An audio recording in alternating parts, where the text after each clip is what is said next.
রামিম, পাগল হয়েছিস তুই? নিজের বোনকে কেউ বিয়ে করে? বাবা, তুমি যা ইচ্ছা বলো, আমি তিন্নিকেই বিয়ে করব। কি তিন্নি, করবি না আমাকে বিয়ে? তিন্নি চুপচাপ দাঁড়িয়ে থাকলো। আরও কয়েকবার প্রশ্নটা করলাম। তিন্নি চুপ। তিন্নি, তুই কিছু বলবি নাকি মারবো তোকে আমি? হঠাৎ ঠাস করে একটা শব্দ হলো, তারপর সব চিৎকার বন্ধ। কোলাহল থেমে থমথমে শান্ত একটা পরিবেশ বিরাজমান হলো। তিন্নি চলে গেল নিজের রুমে। রামিম ঠায় দাঁড়িয়ে রইল। কামরুল সাহেব বুঝলেন ছেলের পত্রভ্রষ্ট হয়েছে, নইলে তিন্নিকে কিভাবে বিয়ের কথা বলে। ক্লান্ত না হওয়া পর্যন্ত মারা হলো রামিমকে। ব্যথায় শরীর ছেড়ে দিয়েছে রামিম। নাজনীন বেগম বাদে বাড়ির সবাই শক্ত। তিন্নি কিছু বলছে না। বলবে কেন?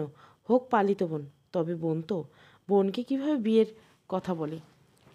দোতলায় বাড়ির ওপর তলায় পাশাপাশি রুমে থাকে রামিম, তিন্নি। রামিমের বয়স যখন 2 বছর, তখন তিন্নির বাবা একটা মেয়েকে নিয়ে আসেন বাড়িতে। তিন্নি মেয়েটার বয়স তখন 1 বছর মাত্র। গ্যাস সিলিন্ডার ফেটে বাবা মা মারা যান।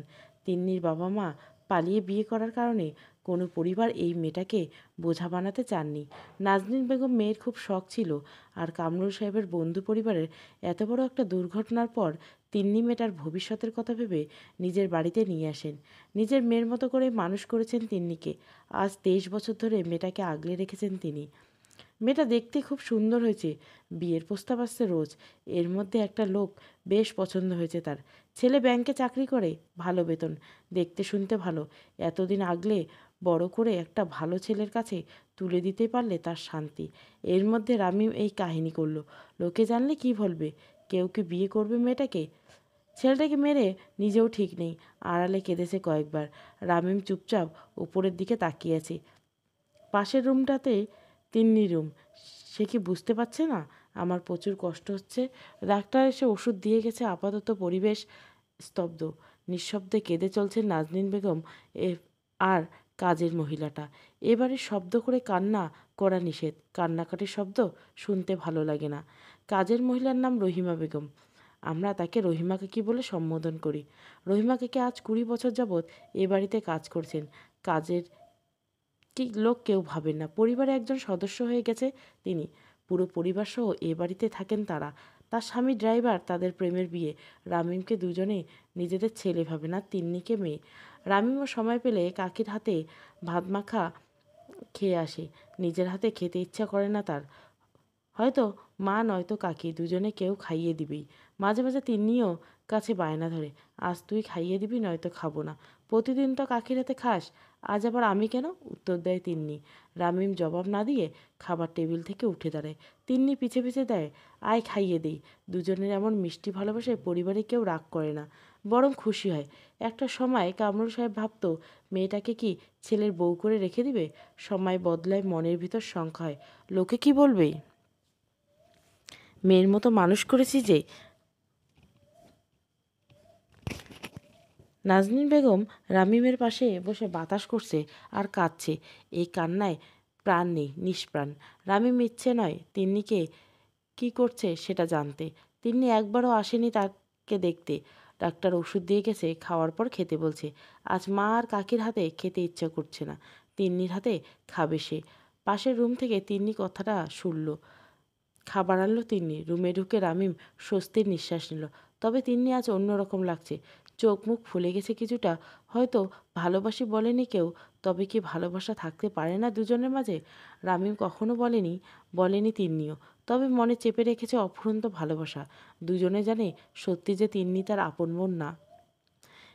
এমন কত গোলুথুলি গেছে। তিন্নি রামিমের রুমের পাশে যেতেই একটা হাত শক্ত করে হ্যাঁচকা টান মেরে তিন্নিকে শক্তভাবে আলিঙ্গন করছে। কতবার ঠোঁটে মুখের কাছে গিয়েও স্পর্শ করা হয়নি। কতবার তিন্নির গরম নিঃশ্বাস রামিমের মুখের উপর পড়েছে তার হিসাব নেই। প্রাইভেট দিয়ে পা ছোঁয়ার প্রতিযোগিতা কতবার হয়েছে তারও হিসাব নেই। এগুলো নিজেদের মধ্যে সীমাবদ্ধ থেকেছে, তবে ভালোবাসি বলা হয়নি কখনো। তিন্নি রুমে ঢুকে নিজের হাতে খাইয়ে দেয় রামিমকে। ইস, ছেলেটাকে কীভাবে মেরেছে! গালে লাল দাগ পড়ে গেছে। তিন্নি ছলছল চোখে বলে, রামিম, তোর আর আমার মাঝে অনেক শক্ত একটা দেওয়াল, সম্পর্কের দেওয়াল। আমি চাইলে এ দেওয়াল ভাঙতে পারবো না। পাগলামি করিস না। তুই ভালোবাসিস না আমাকে? দম বন্ধ হয়ে আসে তিন্নির। সে কি উত্তর দিবে? তিন্নি জবাব না দিয়ে উঠে যায়। এ প্রশ্নের উত্তর তার কাছে নেই, হয়তো আছে, সে বলবে না। বলবে কেন? সমাজে বসবাস করতে হলে সমাজের নিয়মকানুন মানতে হবে। রামিম আর ওষুধ খাওয়া হয় না। মার বেশ ভালোই পড়েছে তার রিয়াকশান, এখন দেখা যাচ্ছে। জ্বর এসে গেছে, শরীরে ব্যথা তো কথাই নেই। রহিমা কাকি এসে গরম তেল মালিশ করে দেওয়ার কিছুটা ব্যথা কমেছে রামিমের। তিন্নি রুমে ঢুকে দরজা বন্ধ করে, আর খোলার নামগন্ধ নেই। তাতেও খেতে যায়নি সে। কামরুল সাহেব মেয়েটাকে ভীষণ পছন্দ করেন। সে নিজে হাতে প্লেটে করে ভাত আর মাছের মাথাটা নিয়ে রওনা দেয় তিন্নির রুমের দিকে। রামিমের প্রতি বাড়ির সবার প্রচুর দুর্বলতা আছে। বাড়ির ড্রাইভার মানে রহিমা কাকির স্বামী রোস্তম মিয়াও, সেও কামরুল সাহেবকে বললেন, আমার ছেলেটাকে মারবেন কেন? ভুল করেছে? আমাকে বলতেন, এভাবে মারার কোনো দরকার ছিল? কামরুল সাহেব বেশ অবাক হয়। কতটা আপন হলে বাড়ির ড্রাইভার রামিমকে নিজের ছেলে ভাবে। এবারে রামিমকে নিয়ে মাথা ঘামানোর আর কেউ নেই। তবে তার মামার বাড়ির একজন আছে। মেয়েটার নাম তিথি, রামিমের মামাতো বোন। মামা বাড়ি গেলে তিথি চাইতে খুশি কেউ হয় না। ছোটবেলায় একবার ঘুরতে মামার বাড়ি গেলে এখন বড় হয়ে কেমন একটা লজ্জা কাজ করে। তাই দুজনে আলাদা রুমে ঘুমানোর আগ পর্যন্ত ফেভিকলের মতো পিছু লেগে থাকে তিথি। ছেলেটাকে যে তার এত বেশি ভালো লাগে তার অবশ্য কিছু কারণ আছে। কারণ ছাড়া কাউকে ভালো লাগবে কেন? রামিমের চুলগুলো তিথির ভালো লাগে। ঘন কালো আর সিল্কি চুল। এতটা সিল্কি মেয়েদেরও হয় না। রামিম মামার বাড়িতে গেলে তিথির ইচ্ছে হয় ছোটোবেলার মতো রামিম ওর কোলে মাথা রেখে শুয়ে থাকবে আর তিথি চুলে হাত বুলিয়ে দিবে। এ তো গেল তিথির কথা। এবার রামিমের কথা বলি। রামিম ছেলেটার সাথে তিন্নির গলায় গলায়। সে সবসময় ঝগড়া করতে চায় তিথির সাথে।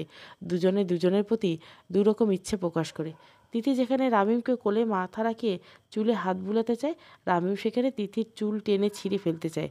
ছোটবেলায় অবশ্য এমন ছিল না, তবে বড় হওয়ার পর এই ইচ্ছাটা তীব্র হচ্ছে রামিমের।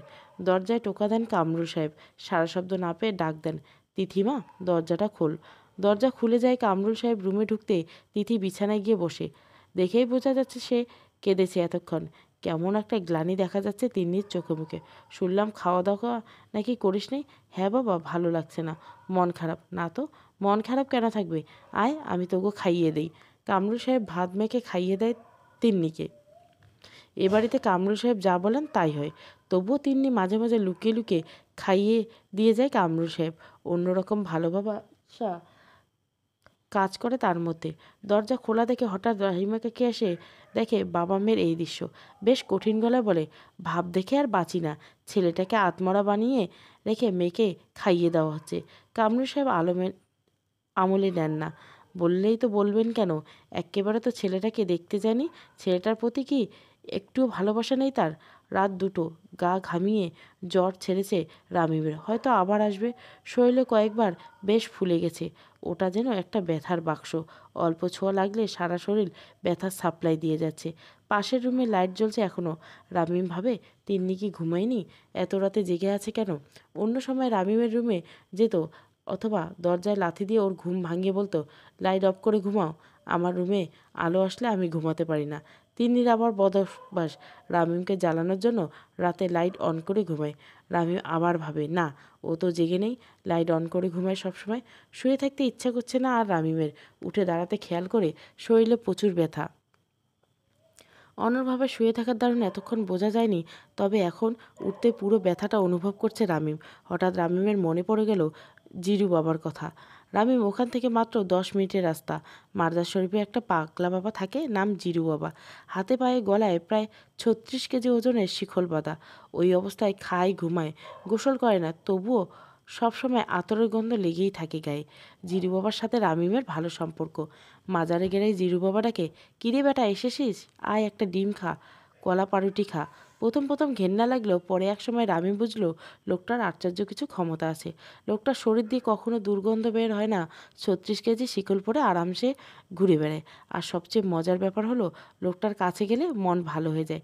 রামিম ভাবছে কাল একবার জিরু বাবার কাছে হয়তো কোনো উপায় বের করে দিবেন তিনি। হঠাৎ দরজায় ঠক ঠক শব্দ, তারপর ফিসফিস কণ্ঠে আওয়াজ আসে, রামিম, জেগে আছিস? তিন্নির গলা। এত রাতে ও আমার রুমে কেন? রামিম দরজা খুলে দেয়। অবাক হয়ে দেখে মেয়েটা খাবারের প্লেট আর পানির গ্লাস হাতে বাইরে দাঁড়িয়েছে। মেয়েটার কাজ করে এই মেয়েটা উপর প্রচুর মায়া কাজ করে রামিমের। মুখ ফসকে রামিম বলে ফেলে, তোকে এত সুন্দর কেন লাগছে আজকে? তিন্নি মাথা নিচু করে রুমে ঢুকে। উত্তর দেয় না রামিমের প্রশ্নের। ইশারায় ডাকে, আয় বস। রামিম আস্তে আস্তে 2 কদম এগোতেই বিছানায় এই 2 কদম যেন 2 কিলোমিটারের পথ এমন মনে হয় রামিমের। শরীর ভীষণ ব্যথা যে। তিন্নি রামিমকে বলে, বাবা তোকে খুব মেরেছে তাই না? তুই মরিসনি? মারছি, তবে তোর ভালোর জন্য। কি এমন ভালো হলো আমার? জানি না, তবে তুই যেটা বলেছিস সেটা সম্ভব না। হাজার হোক আমরা ভাই বোন রামিম, একটু বোঝার চেষ্টা কর। তুই চাইলেও সব সম্ভব, শুধু একবার বল। আমি নিজেই চাই না। সত্যি চাস না? আয় ভাত খেয়ে ওষুধ খাবি, ব্যথা কমবে না নইলে। রামিম উত্তর পায় না। তিন্নিকে খাইয়ে দেয়, রামিম খায়। আলাদা একটা স্বাদ তিন্নির হাতে। নিজে হাতে ওষুধ খাইয়ে দিয়ে রুমে ঢুকে তিন্নি। রুমে ঢুকে রীতিমতো চমকে ওঠেন তিনি। কামরুল সাহেব বসে আছে তার রুমে। এত রাতে হঠাৎ রুমে দেখে থমকে দাঁড়ায় তিন্নি। কামরুল সাহেব হাসি মুখে প্রশ্ন করে, রামিম খেয়েছে? হ্যাঁ। মেডিসিন? আচ্ছা ঘুমাও, আমি যাই তাহলে। কামরুল সাহেব এরও ব্যবহারে তিন্নি অবাক না হয়ে পারে না। সে ভেবেছিল হয়তো জিজ্ঞাসাবাদ করবে, নয়তো বকবে। কিছু না করেই চলে গেল যে। সকাল হয়েছে, বাড়ির সবাই আজ ঘুমে। খুব ভোরে ঘুম ভেঙেছে রোস্তম মিয়ার। এত ভোরে ঘুম কখনো ভাঙে না। আজ কেন এক অদ্ভুত কারণে জেগে গেছে সে। পাশে টুনি, তার মেয়ে আর তার বউ। মেয়েটার দিকে তাকায় রোস্তম মিয়া। মেয়েটা একদম মায়ের মতো হয়েছে। সকাল সকাল ঘুম থেকে ওঠার নামগন্ধ নেই। রহিমার দিকে তাকিয়ে রোস্তম মিয়ার ভাব, যৌবনকালে বড় সুন্দরী ছিল মেয়েটা। এখন বয়সের ছাপ পড়ে গেছে, সৌন্দর্য কিছুটা কমেছে বটে, তবে এখনও বেশ সুন্দরী। প্রেমের শুরুটা কতই না ভালো ছিল রোস্তম মিয়া যেদিন গাড়ি করে নিয়ে আসে নাজনীন বেগমকে, সাথে ছোটোখাটো ফর্সা আর লজ্জাবতী একটা মেয়ে। রোস্তম মিয়া গাড়ি আয়নায় আর চোখে কয়েকবার দেখে রাস্তায়। মেয়েটা তার দিকে তাকিয়ে মুচকি হাসে। তারপর কাজ করতে করতে কথা হয়, একসময় প্রেম। এখন আর আগের মতো এত চিন্তা ভাবনা আসে না। বহুত আগে কিছু ভাবতো, এই করবে সেই করবে। এখন অনেক দিন পার হয়ে গেছে, পাশাপাশি শুয়ে সেই ইচ্ছে আর করে না। তবে বউ বাচ্চা নিয়ে বেশ ভালোই আছে। মেয়েটা সারাদিন দৌড়ায়। রামিমকে খুব পছন্দ করে মেয়েটা। কাছে কাছে থাকে, সব সময় বলে রামিম অসুস্থ থাকলে কাছে যায় না। শুধু রামিম নয়, কেউ অসুস্থ থাকলে তার পাশে গেলে সেও নাকি অসুস্থ হয়ে যাবে, এমনটাই ভাবে সে। রামিম যখন টুমনিকে বলে ডাকে, মেয়েটা হাসতে হাসতে পারলে গড়িয়ে পড়ে। পেটে হাত দিয়ে হাসে মেয়েটা। এত যে খুশি মেয়েটার, এত হাসি কোথায় রাখে? রোস্তম মিয়া বাইরে বেরোয়। বাহ, খুব ভোরে উঠলে সকালটা ভালোই কাটে। রোস্তম মিয়া খালি পাটে হাঁটতে হাঁটতে হাঁটতে চোখ যায় দোতলায়। রামিমের জানলায় একটা কিছু ঝুলছে, কুয়াশা কাটেনি এখনও, আবছা কিছু বোঝা যায়। ওদিকে খুব একটা মনোযোগ দেয় না। তার এখন উদ্দেশ্য হলো পুরো বাড়িটার চারপাশটা ঘুরে দেখা। রহিম মিয়া আশ্চর্যজনক জিনিস দেখেন। তিন্নি রুমের জানলায় ও কিছু একটা ঝুলছে, মোটা সুতার মতো কিছু একটা। চোখ ডলে, আবার তাকায়, কিছু নেই। ঘুম কাটেনি হয়তো, চোখে ভুল দেখছে সে। রোস্তম মিয়া ভাবে দুজনে মিলাইয়ে দিব নাকি। না না, ছিছি, লোকে কি বলবে। ভাই বোনের বিয়ে কল্পনা করা যায় না। কোথায় ভাই বোন? রক্তের সম্পর্ক আছে, পালিত বোন। তাও তো না, শুধুমাত্র বন্ধুর মেয়েকে তার ছেলের সাথে একসাথে বড় করেছেন। মানুষের মন বড় আজব জিনিস। একক সময় কয়েক রকম চিন্তা ভাবনা করে শেষমেশ সিদ্ধান্তহীনতায় ভুগে ভুল সিদ্ধান্ত নেয়। ব্যথাটা কমেছে অনেকটা, হাঁটতে আর এখন অসুবিধা হচ্ছে না। বাবার প্রতি কোনো রকম রাগ নেই রামিমের। ছোটবেলা থেকে বাবা বেশ গম্ভীর তার সাথে। বুদ্ধি হওয়ার পর সব কিছু বুঝতে ও মনে রাখতে শেখার পর থেকে কখনো সে দেখেনি বাবা অফিস থেকে ফিরে তাকে কোলে তুলে কপালে একটা চুমু দিয়েছে। অথচ প্রতিদিন তিন্নির জন্য চকলেট আনত। তিন্নির চার চকলেট ভাগ রামিমকে দিত। প্রথম প্রথম মন খারাপ করতো রামিম, কিন্তু আস্তে আস্তে ঠিক হয়ে যায়। বাবার সাথে ছেলের সম্পর্ক নাকি বন্ধুর মতো হয়। রামিম কখনো বাবার সাথে দরকার ছাড়া তেমন কিছুই বলে না। সেই বাবা মারলে রাগ করার কিছু নেই। বাবা যে তাকে পছন্দ করে না সেটা অনেক আগেই বুঝে গেছিল রামিম। ব্রাশ হাতে ব্যালকনিতে দাঁড়িয়ে রামিম ভাবে, এখান থেকে নিচে লাফ দিলে কেমন হয়? এত যন্ত্রণার অবসান ঘটে যেত, তাই না? দুপা পিছিয়ে আসে রামিম, চোখ বন্ধ করে 3 পায়ে এগুলোই শূন্য। শূন্যে ভাসতেই কি মজা লাগে, নাকি দম বন্ধ হয়ে আসে। হয়তো মাটিতে আছাড় পড়ার আগ পর্যন্ত বেশ ভালো লাগবে। তারপর যখন দেহটা মাটিতে আছড়ে পড়বে, তাজা রক্ত ছিটকে বেরোবে শরীর থেকে, গরমে রক্তে, কি তখন ভালো লাগবে? না, ভালো লাগার কথা না। তখন যন্ত্রণার মৃত্যুবরণ হবে। এসব রামিমকে দিয়ে হবে না, ভয় লাগে তার। তবে একটা জিনিস বেশ ভালোই পারে, সিগারেট। বাড়ির সবার থেকে লুকিয়ে সিগারেট খায় রোজই। রামিমের ধারণা বাড়ির কেউ জানে না সে সিগারেট খায়। এই বাড়ির দুজন মানুষ জানে, সেটা রামিম নিজেও জানে না, তিন্নি আর কামরুল সাহেব। কামরুল সাহেব জেনেও কিছু বলেন না।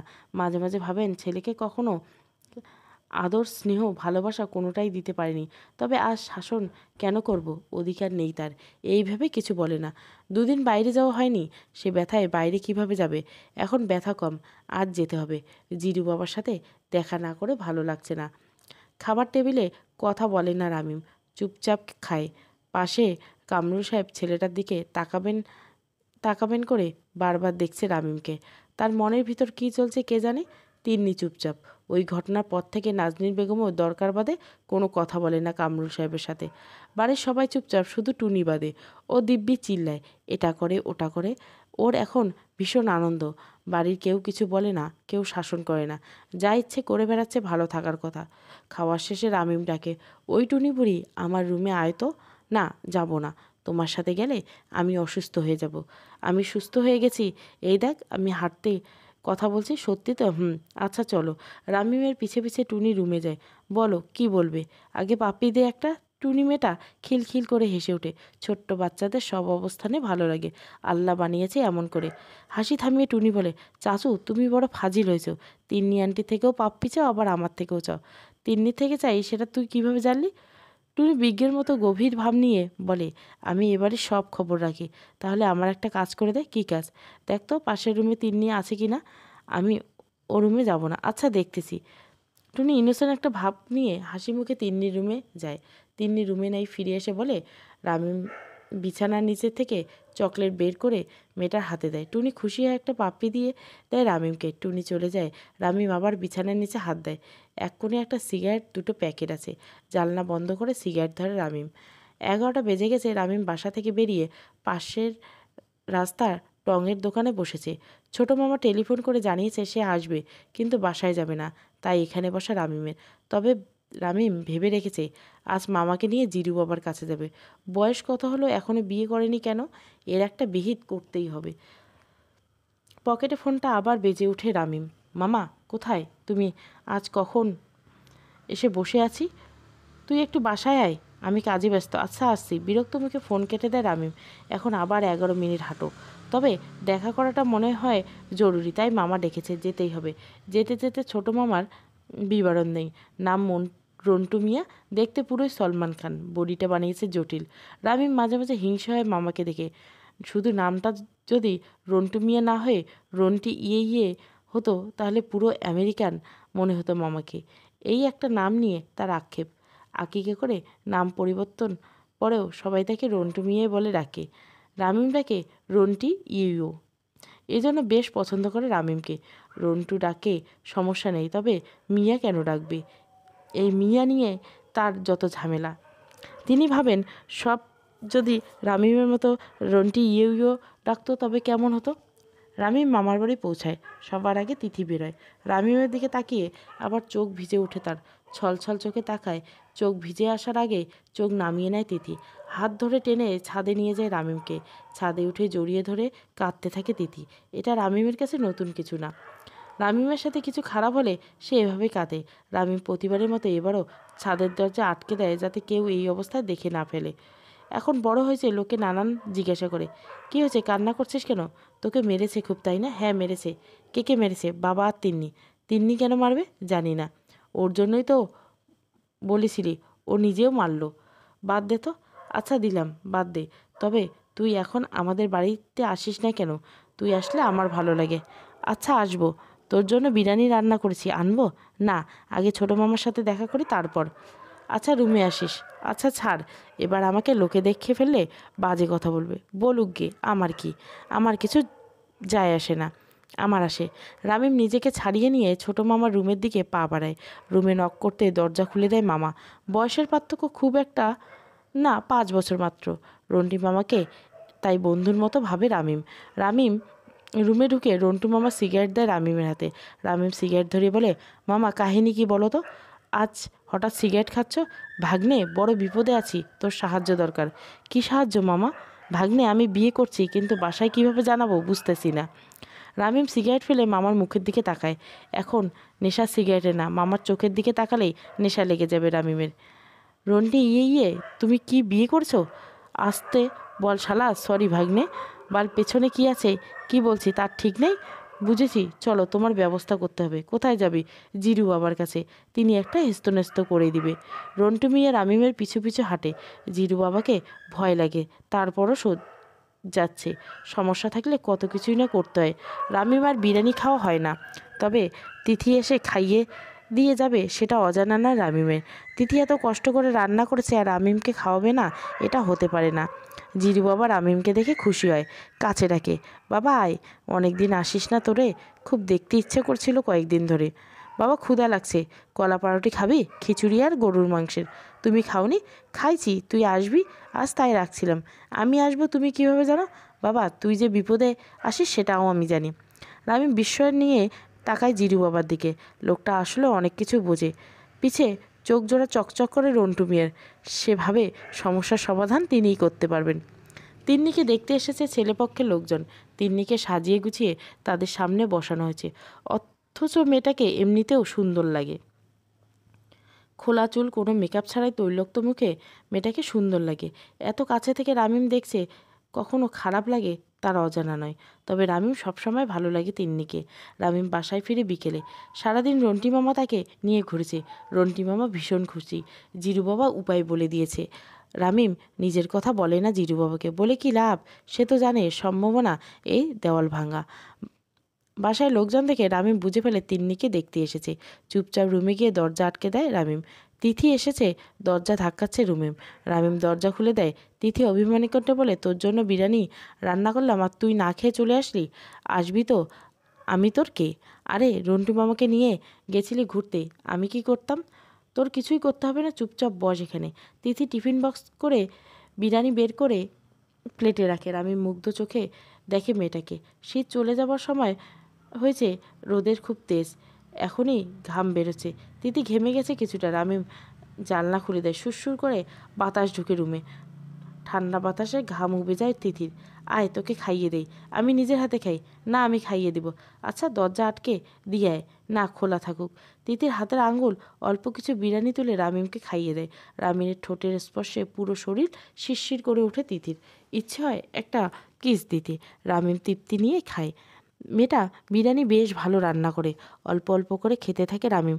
হঠাৎ মনে পড়ে, তিথি খেয়েছে। কিরে তুই খাইছিস? না কেন? এমনিতে। হা কর। রামিম তিথির মুখে খাবার তুলে দেয়। তিথি চোখ বন্ধ করে ফেলে। রামিম ছেলেটাকে বড্ড বেশি ভালোবাসে তিথি। আস্তে আস্তে আঙুলে কামড় দেয় তিথি। রামিম উ করে ওঠে। তিথি হাসতে থাকে। রামিম রাগি চোখে তাকায়। তিথির হাসি দেখে রাগ পড়ে যায়। মেয়েটাকে কখনো ভালোভাবে খেয়াল করেনি রামিম। মেয়েটার গালের দুপাশে দুটো তিল। তিন্নির পিঠের দিকে আছে কিন্তু গালে নেই।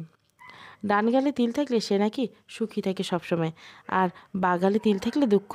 এই মেয়ের তো দুপাশে আছে, সুখ দুঃখ মিলিয়ে তার জীবন।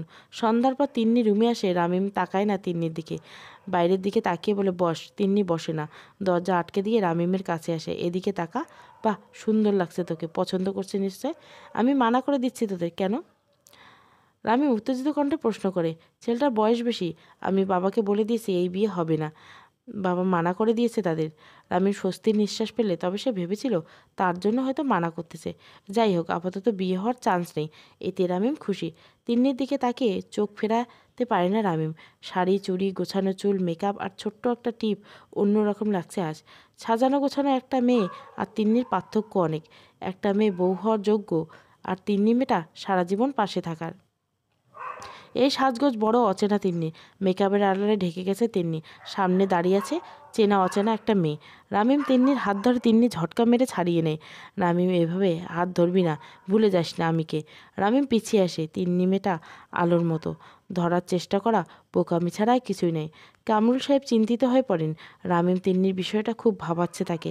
একবার ভাবছে দুজনের সুখের কথা, আবার সমাজের কথা। এই সমাজ একটা দেওয়াল দিয়ে রেখেছে, সেটা ভাঙতে গেলে ক্ষতিপূরণ স্বরূপ মান সম্মান হারাতে হবে। রাত হয়েছে, পাশাপাশি শুয়ে আছে কামরুল সাহেব আর নাজনীন বেগম। কামরুল সাহেব এমনিতে কম কথা বলেন, আর নাজনীন বেগম ইদানিং কথা বলছেন না খুব একটা। মোটামুটি নীরব একটা পরিবেশ। এই রুমে যে দুজন মানুষ আছে সেটাও বোঝা অসম্ভব। মাঝে মাঝে কামরুল সাহেব দীর্ঘশ্বাস ছাড়ছেন। তিথি, তিন্নি আর রামিম তিনজন বসে ছাদে আড্ডা দিচ্ছে। তিথি বকবক করছে, রামিম তিন্নি কিছুটা চুপচাপ। তিথি রামিমকে ভালোবাসলেও সে চায় রামিম যার সাথে থাকুক ভালো থাকুক, তাই তিন্নির প্রতি কোনো খারাপ কিছু কাজ করে না তার। রামিম তিন্নিকে ভালোবাসলে তার কী করার আছে? রামিম আর তিন্নির মাঝে এই কদিনে অনেক দূরত্ব বেড়েছে। আগের মতো কথা হয় না, ঝগড়া হয় না, রাগ অভিমান হয় না। শীতের বেশ শেষ হালকা বাতাস বইছে। হঠাৎ মেঘ গর্জন করে ওঠে। তিথি তিন্নি দুজনেই জড়িয়ে ধরে রামিমকে। কয়েক মুহূর্তের পর তিনজনে অট্টহাসিতে শব্দ পাওয়া যায়। তিনজনের হাসির শব্দে কামরুল সাহেব একটু স্বস্তি পান। এবারই এখনও ঘুমায়নি, জেগে আছে।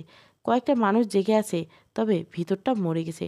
ভিতরে পচে গন্ধ ছড়াচ্ছে, মাছি উঠছে ভো ভো করে, কয়েকটা পোকা উড়ে আসছে হৃৎপিণ্ড থেকে। তবুও তারা জেগে আছে এই সমাজের নিয়মের কারণেই। ছোট মামার সাথে আজ শহর যেতে হবে রামিমের। ছোট মামাকে দেখার পর তর সইছে না তার।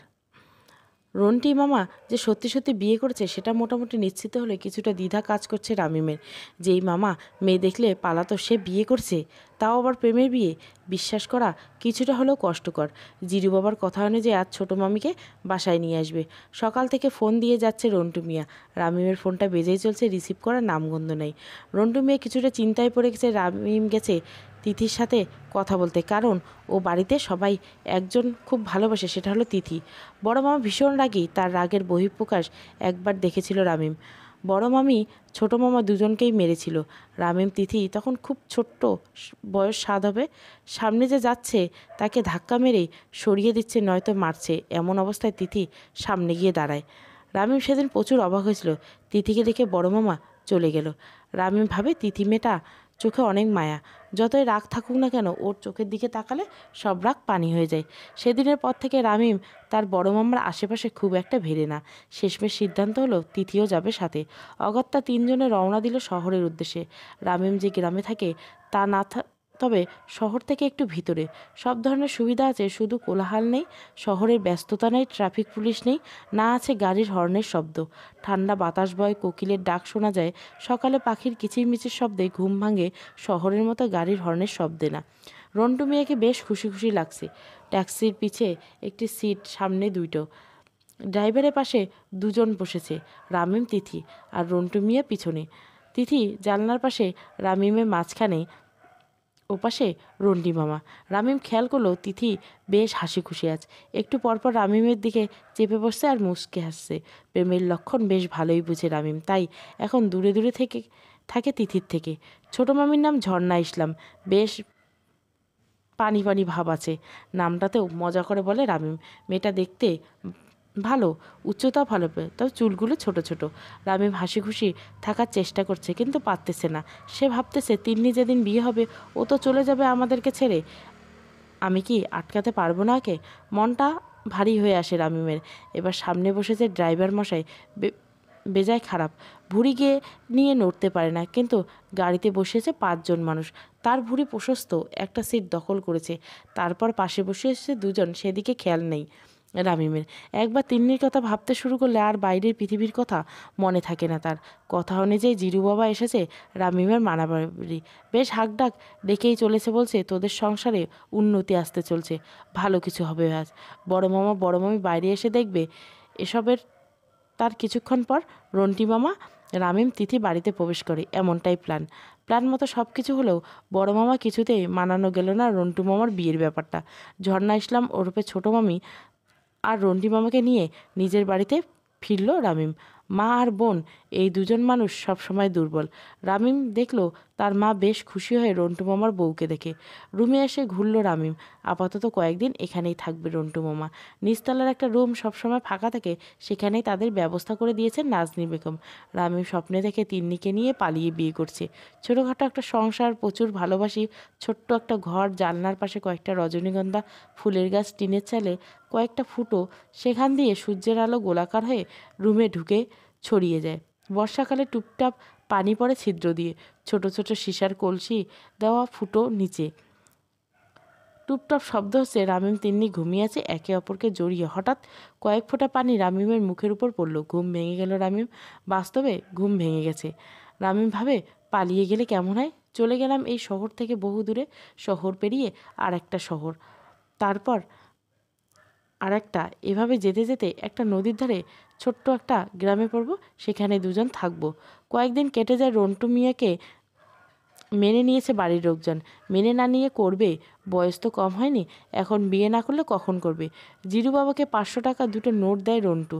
ইদানিং কামরুল সাহেব একটু বেশি টেনশানে আছেন বলে মনে হচ্ছে নাজনীন বেগমের। কথা বলে না, চুপচাপ থাকে। এসব দেখে নাজনীন বেগম আর চুপ থাকে না। কি হয়েছে তোমার? কিছু না। তাহলে এমন চুপচাপ? তুমি তো কথা বলো না। আমি কি দেওয়ালের সাথে কথা বলবো, নাকি চেয়ার টেবিলের সাথে? আগে বলবে তো। আমি তো রাগ করে বলিনি, তাই বলে তুমিও বলবে না? বুঝলে নাজু, ছেলে মেয়েকে নিয়ে খুব চিন্তা হচ্ছে, উল্টোপাল্টা কিছু না করে বসে। আমি বলেছিলাম কি তিন্নিকে বউ করে রেখে দিই, আমাদের কাছে থাকলো মেয়েটা। তুমি ভেবে বলছো? এটা হয় না, বুঝলে? সমাজ বলে একটা জিনিস আছে। ছেলেটাকে দেখেছো? সবার আগে ছেলেমেয়ের মুখে সুখ, তারপর বাকি। তুমি বুঝবে না নাজু, বুঝলে এসব কথা বলতে না। নাজনীন বেগম শুয়ে পড়ল। সে বোঝার চেষ্টা করবে না, তাকে বুঝিয়ে লাভ নেই। মাঝরাতে তিন্নি রামিমের রুমে আসে। রামিম চোখ ডলতে ডলতে দরজা খুলে দেয়। তিন্নি চোখ তুলে তাকাতে পারে না রামিমের দিকে। রামিম প্রশ্ন করে, ইদানিং এত রাতে আমার রুমে কেন আসিস?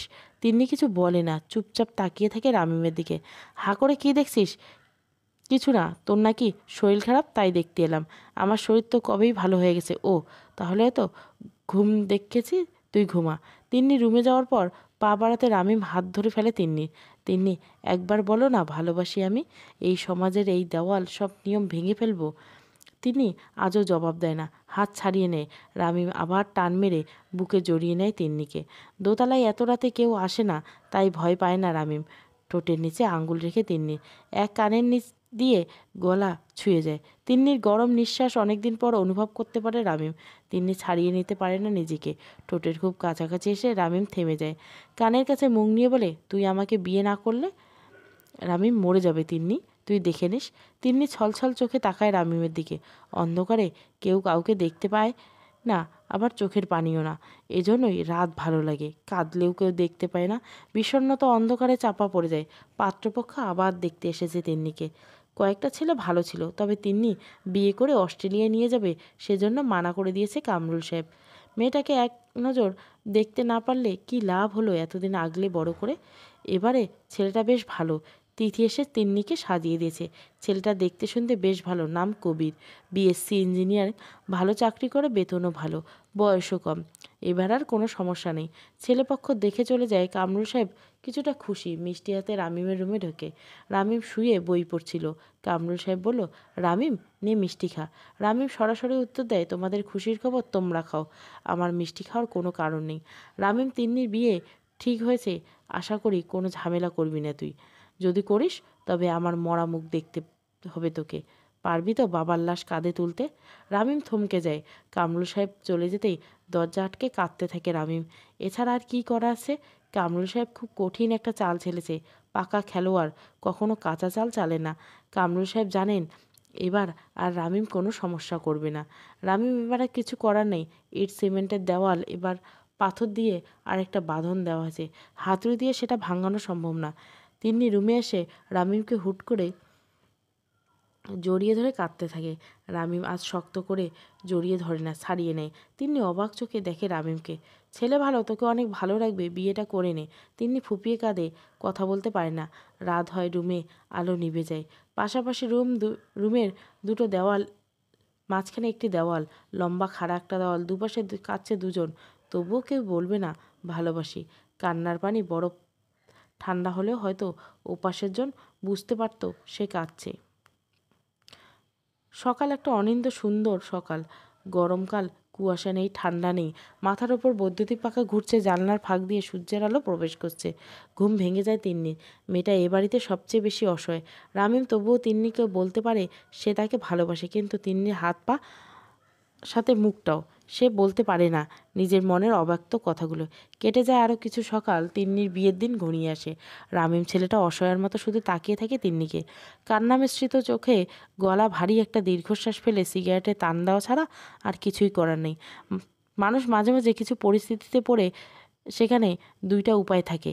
একটা হলো পারবো, আর একটা তুই করিস না।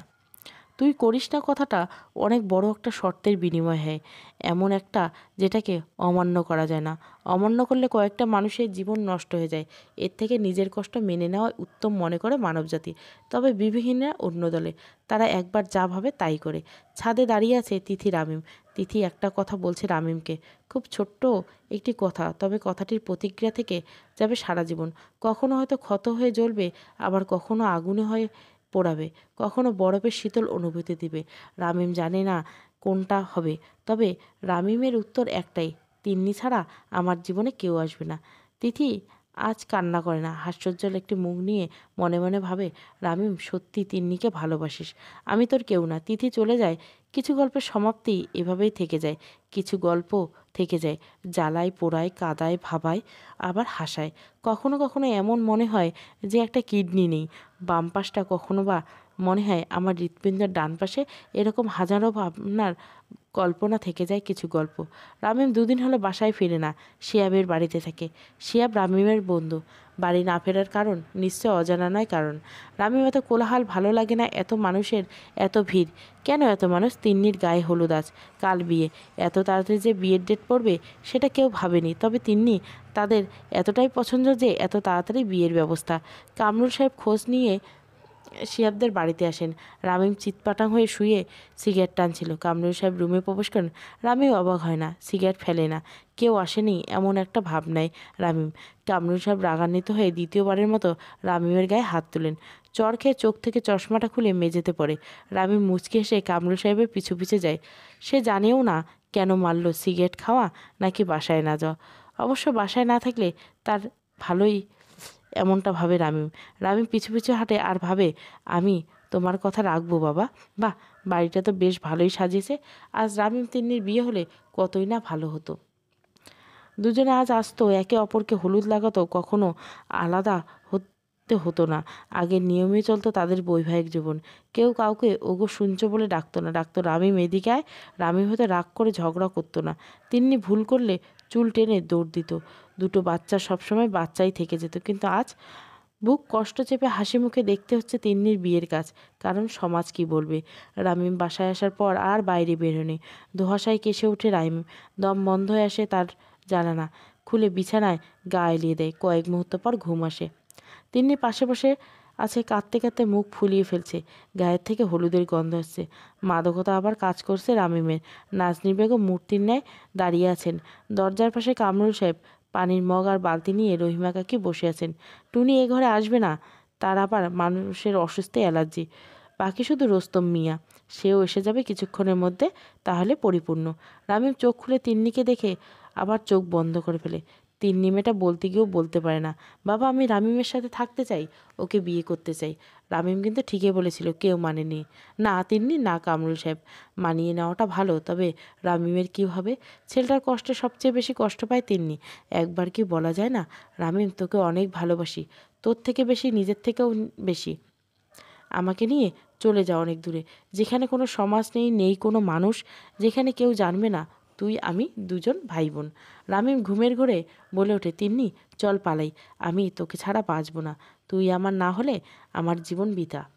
তিনি শব্দ করে কাজে। কামরুল সাহেব দরজা ছেড়ে নিজের রুমের দিকে পা বাড়ায়। রহিমা কাকে আঁচলে মুখ ঢেকে বেরিয়ে যান। নাজনীন বেগম চলে যায়। এই সময় একান্তে দুজন রামিম তিন্নির। তিন্নি সহ্য করতে পারে না, কয়েক ফোঁটা পানি গাল বেয়ে রামিমের ঠোঁটের উপর এসে পড়ে। নোনা পানির স্বাদ পেয়ে রামিম তবে গভীর ঘুমে আচ্ছন্ন, এসব কিছু মনে থাকে না তার। যদিও ঘুমে মানুষ দেখতে পেত, তবে লুকোনোর কিছু থাকতো না। আপন মানুষটা যে তার মুখের উপর তাকিয়ে চোখের জল ফেলছে সেটা জানা যেত। মাথার পাশে বসে কান্না করতে মন চাইতে মনে হয় ভালোবাসি বলাটা বেশি সহজ ছিল। শুধু রামিম, তিন্নি নয়, ভালো নেই এই পরিবারে কেউ। সেই হাসি ঠাট্টা আনন্দ কেউই নেই। মানুষগুলো কেমন যেন মৃত। এই মানুষগুলো আচরণে পরিবর্তন এসেছে, এসেছে টুনিরও। আগের মেয়েটা অনেক দুষ্টামি করতো, এখন গম্ভীর থাকে। আসলে ছোটরা বড়দের দেখে শিখে। এই মেয়েটা হয়তো বড় হয়ে একদিন বলবে, প্রেম ভালোবাসা ভালো না, এসব করলে মানুষ মারা যায়। বাইরেও ভেতরটা। তারপর চশমাটা খুলে আড়ালে চোখ মুছে ভাববে রামিমা তিন্নির কথা। বড়ই আজব লাগে তাই না? পৃথিবীর নিয়ম এটা না, পৃথিবী বা প্রকৃতি। রামিম ঘুম ভাঙে উঠে বসেছে। রামিমের রুমটাতে একটা বাজে রকমের গন্ধ আসছে, সহ্য হচ্ছে না। তবে ক্ষণিক পরে বুঝতে পারলো তার মুখ থেকে বেরোচ্ছে। মাথাটা ঝিমঝিম করছে, গন্ধ মাদকতা গন্ধ না। পাশে বসে তিন্নি বিছানায় মাথা রেখে আতশো অবস্থায় ঘুমিয়েছে। মেয়েটা তো সিগারেটের গন্ধ সহ্য করে না, এই গন্ধ কীভাবে সহ্য করছে কে জানে। রামিম রুমে স্প্রে মেরে তিন্নির গালে হাত রাখে। একটা চুমু আজ খেতেই হবে, নইলে ইচ্ছেটা অপূর্ণ থেকে যাবে রামিমের। যদিও অবৈধ, তবে বৈধ কিছু তো কেউ মানলই না, এতটুকু ক্ষতি কি। রামিম তিন্নির কপালে একটা চুমু খায়, দীর্ঘ একটা চুমু। দম নেয় না রামিম, শ্বাস বন্ধ করে রাখে আর ভাবে যদি এইভাবে মৃত্যু হয়ে যেত কতই না ভালো হতো। দম ফুরিয়ে যায়, না চাইলেও নিঃশ্বাস নেওয়া যায় না। অথচ এভাবে শ্বাস বন্ধ করলে, শেষ নিঃশ্বাসটাও ফেলতে পারলে সব দুঃখ ঘুচে যেত। রামিম ব্রাশ হাতে নেয়, আরেকবার তিন্নির দিকে তাকিয়ে মুচকি হাসে। এ হাসি আনন্দের নয়, শত বেদনা মিশ্রিত না পাওয়ার হাসি। এ হাসি বিজয়ের নয়, কিছু মানুষের মন রক্ষার্থে পরাজয় স্বীকার করা হাসি। ওয়াশরুমে যেতেই তিন্নির চোখ মুছে। ঘুমায় নেই সে, জেগে আছে। ভালোবাসাটা মিথ্যে নয়, মিথ্যে নয় এই সমাজ। দুটো মানুষ এতটা ভালো নিজেদের, কিন্তু সমাজ, সমাজ বলে ভাই বোনের আবার ভালোবাসা কিসের। পৃথিবী ধ্বংসের সময় এসেছে, নইলে কি এসব দেখতে হতো। কিন্তু পৃথিবীতে যে অহরহ পরকীয়া আছে, একজনের বউ 10 জনের সাথে শারীরিক সম্পর্ক করছে, আবার একজনের স্বামী কত মেয়ের সাথে শারীরিক সম্পর্ক আবদ্ধ হচ্ছে। সমাজ এটা নিষিদ্ধ নয়, গোপনে সবই চলছে। আর এদিকে ভাই বোন না হওয়া সত্ত্বেও দুটো মানুষকে পৃথিবীর সর্বোচ্চ সাজাটা দেওয়া হচ্ছে। তিন্নি মেয়েটার খুব ইচ্ছে করছে রামিমকে নিয়ে পালাতে, কাল বিয়ে। আজ এসব চিন্তাভাবনা কোনোভাবেই মাথা থেকে নামাতে পারছে না তিন্নি। মায়াটা বেড়ে গেছে ছেলেটার প্রতি। তিন্নি ভাবে শেষ মুহূর্তে একটা অলৌকিক কিছু ঘটে যাক, মিলে যাক। রাত হয়েছে, বাড়ি ভর্তি মেহমান। নিচে সবাই আড্ডা দিচ্ছে, কত আনন্দ করছে সবাই। কামরুল সাহেব দোতলা থেকে লক্ষ্য করছে রামিম, সেও খুশি। সবার খুশি মাটি করে দিয়ে তিন্নিকে নিয়ে পালাবে না সে। এই পরিবারে হাসি খুশিটা বজায় থাকুক রামিম, না হয় সবার হাসির কারণ হয়ে সে নিজেই কেঁদে যাবে।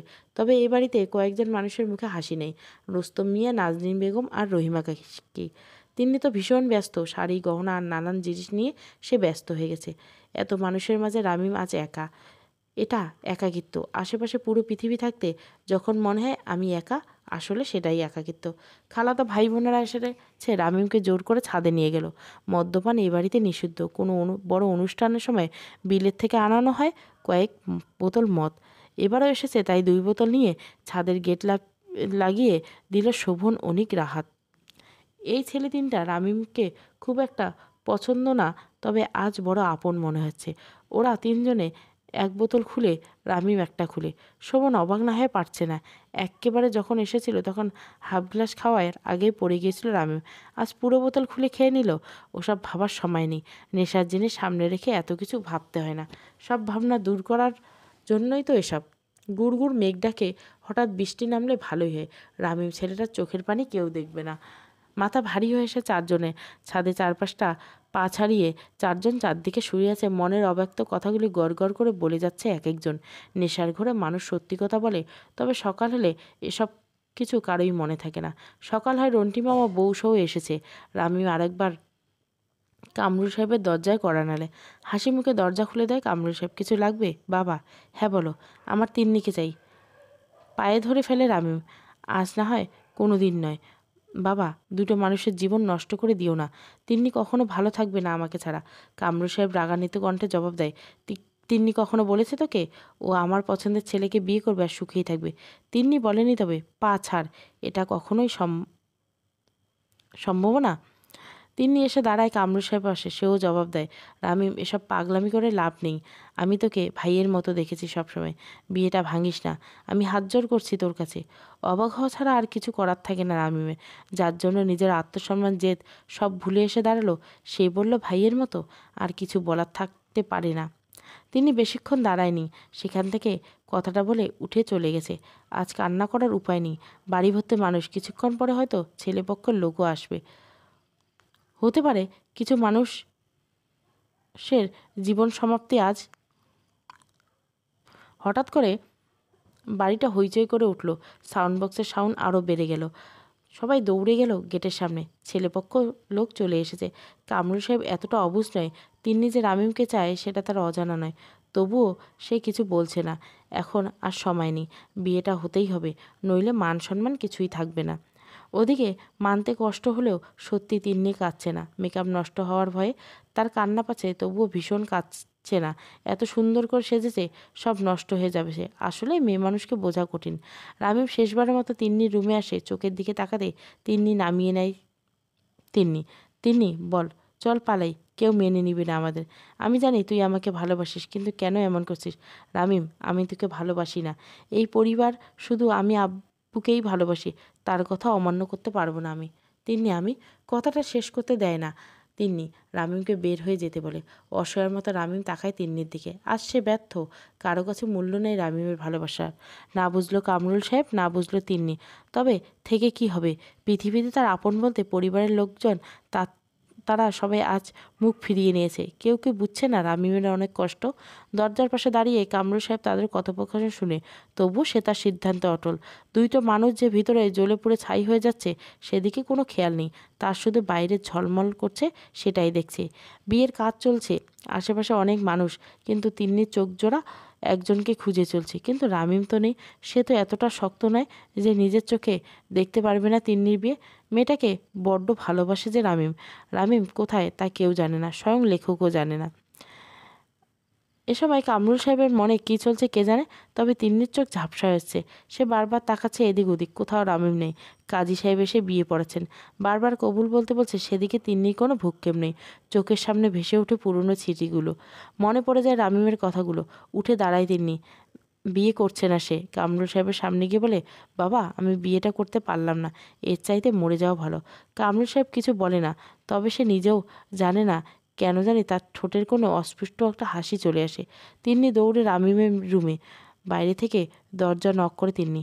দরজা খুলেই না, ধাক্কা দিতে দরজা খুলে যায়। তবে ঘরে নেই রামিম। বিছানার উপর পড়ে আছে একটা চিরকুট। তিন্নি বিছানায় বসে চিরকুটটা হাতে নেয়। এদিক ওদিক হইচই থেমে গেছে। ছেলেপক্ষের লোকজন রাগ করে নানান কথা বলে চলে যাচ্ছে। যাবেই না বা কেন?